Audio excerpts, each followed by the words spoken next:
नमस्कार दोस्तों। हमने electromagnetic wave equation free space में निकाल लिए थे। अब हम चाहेंगे कि इक्वेशन ऑफ इलेक्ट्रोमैग्नेटिक वेव को देखा जाए कंडक्टिंग मीडियम में कैसे निकलता है। तो सबसे पहले कंडक्टिंग मीडियम में इक्वेशन निकालने के लिए हमें कुछ ऐसे उपाय अपनाने पड़ेंगे जिसे याद करना पड़ेगा कंडक्टिंग मीडियम होता क्या है। एक्चुअल में मैक्सवेल इक्वेशन डिफरेंशियल फॉर्म में कंडक्टिव मीडियम में लिखने का मतलब है कि उसकी कंडक्टिविटी वहां एग्जिस्ट करेगी, यानी सिग्मा जो कंडक्टिविटी है ये कभी जीरो नहीं हो सकती कंडक्टिव मीडियम से। They may have conduction current, इनके पास कंडक्शन करंट तो होगा but the charge density is zero. Charge density zero का मतलब रो जीरो का मतलब रो है rho is equal to Q by V. और आपको पता है कि जब चार्ज डेंसिटी नहीं रहेगी, क्यू नहीं रहेगा, यानी जे नहीं रहेगा, तो ये जीरो हो जाएगा। तो इस टाइप से रो जीरो होगा। अब मैक्सवेल इक्वेशन को आप डिफरेंशियल फॉर्म में लिखेंगे तो आपको पता है कि पहला इक्वेशन होता था del dot D is equal to rho या del dot E is equal to rho by epsilon. तो यहां पर रो जीरो हो गया, इसका मतलब पहला इक्वेशन जीरो। दूसरा ऑलरेडी जीरो था ही, divergence D is equal to zero, it is Gauss law of magnetostatics, Gauss law of electrostatics and Faraday's law of electromagnetic induction have no effect, only B is converted into mu h, B is equal to mu h, you know. And the last one is the curl of H, that is the modified Ampere circuital law. Curl H is equal to sigma E, J is equal to sigma E plus epsilon del E by del T. Be careful here, J is not zero, it is J by V or J by A or Q by V is equal to zero. So nothing else here. So by taking curl of equation number 3, जैसा कि equation निकालने के लिए हमें पता था कि हम इक्वेशन नंबर 3 का या इक्वेशन नंबर 4 का हम कर लेते हैं। So by taking curl of equation number 3 you will get curl E is equal to curl of minus mu del H upon del T.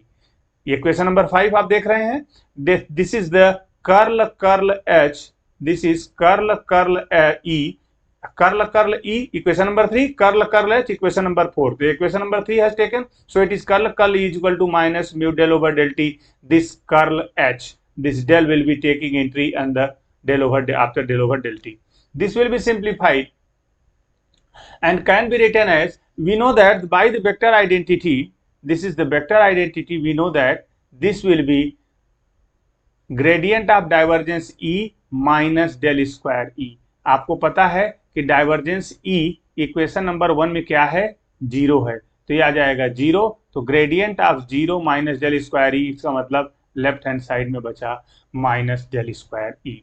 अब हम लौट के आते हैं और लिखते हैं इक्वेशन नंबर 5 को कैसे लिख पाएंगे। हम लिखेंगे minus del square E is equal to minus mu del over del T of, this is the value of curl of H. अब म्यू कांस्टेंट है, म्यू यहां रहेगा, यहाँ सिग्मा कांस्टेंट है तो सिग्मा भी एक साथ, इस डेल को हम एंट्री लेता है ब्रैकेट में, तो this will del E upon del T minus mu is going to be here minus mu epsilon del two E upon del T square.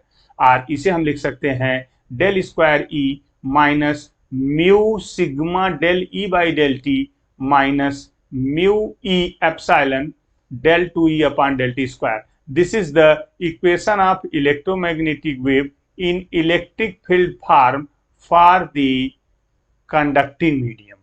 And similarly we can write down the same equation in the form of magnetic field, and that will be at the place of E only one substitution taken place from this equation to that equation।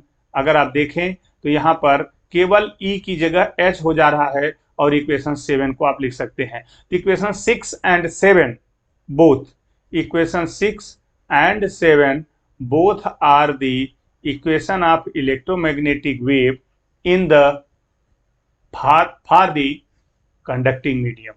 तो इस equation को भी आपको निकालने आना चाहिए, और इस इक्वेशन के निकालने के बाद अगर इन्हें हम जनरल रूप से करना चाहें तो ये बताते हैं कि किसी भी होमोजीनियस लीनियर मीडियम में चार्ज डेंसिटी जीरो होती है।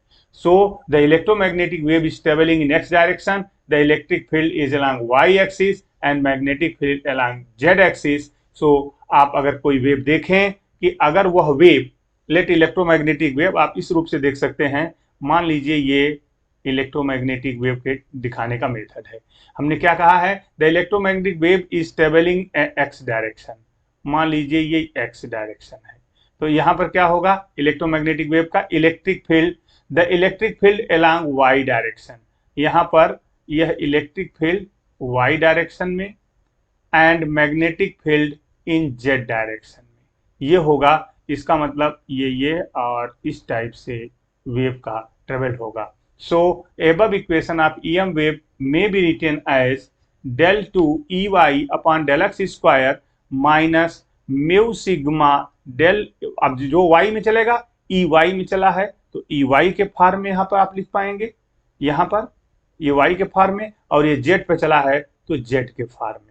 क्यों? क्योंकि बाकी अदर कंपोनेंट जीरो हो जाएंगे इसके। अब वैसे भी कंपोनेंट आपको पता है कि इलेक्ट्रिक फील्ड वेक्टर यहाँ पर E हो और H हो तो दोनों एक दूसरे के परपेंडिकुलर होते हैं। तो खैर इससे बहुत मतलब नहीं है, ये दोनों इक्वेशन आप कंपोनेंट फॉर्म में लिख सकते हैं। This is the equation of electromagnetic wave in a conducting medium if it is clear that in which direction electric field and in which direction is decided for the magnetic field vector, then you can write equation number 8 and 9. So this is the equation of electromagnetic wave for conducting medium. Thank you very much. और अगर आपको video अच्छा लग रहा है तो आप इसे लाइक करें, सब्सक्राइब करें और अपने कमेंट जरूर बताएं। Thank you.